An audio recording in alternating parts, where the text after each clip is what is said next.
சின்ன ஸ்பூன்லேருந்து பெரிய பாத்திரம் வரைக்கும் அத்தனை யூஸ் பண்ணலாம். அவ்வளோ அப்படியே செட்டாக தனித்தனியாக எடுத்து வச்சிருக்கிறாங்க.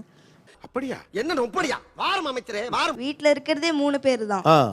ஆனால் வீட்டுக்கு 50 பேர் வந்தாலும் 50 பேருக்கும் வச்சு கொடுக்கறதுக்கான தட்டு டம்ளர்லேருந்து எல்லாம் அப்படியே ரெடியாக வச்சிருக்காங்க. ரோட்ல எதனா கடை நின்று பிடிச்சி நிறுத்தி வச்சிருக்கோம். இதெல்லாம் ஒரு காரணம். யாராவது மொட்டை அடிச்சிட்டு வந்தா அவன் தலையில தபையெல்லாம் வாசிப்பீங்க. அதெல்லாம் எனக்கு வாசிக்க தெரியாது. ஏமா அம்மா பண்ண வேண்டிய கம்ப்ளைண்ட் முழுக்க புள்ள பண்ணுதுங்க இங்க. அவங்க கூட போகும்போது கேட்பேன், வாங்கி கொடுக்க மாட்டாங்க. ஆனால் மறுநாள் எப்படியாச்சும் வாங்கிட்டு சார் நான்.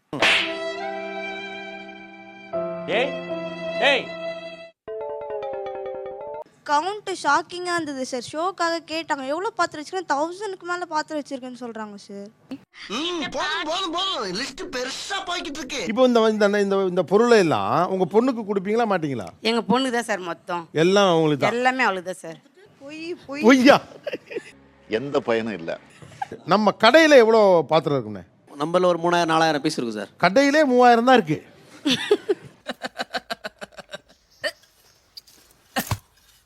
ஏண்டா எதுக்கு இதெல்லாம்? ஒரு பாத்திர கடை வச்சிருக்காரு. இத்தனைக்கும் அவங்க பொண்டாட்டி எடுத்தது போக 3000 இருக்கு. நாங்க அப்படி இல்ல, சோத்துக்கு திண்டாடணும். 4 காசு சம்பாதிக்கணும்னா சாவணும். சம்பாரிச்ச காசை வீட்டுக்கு கொண்டாடுறதுக்குள்ள ரத்த அடிப்படணும்.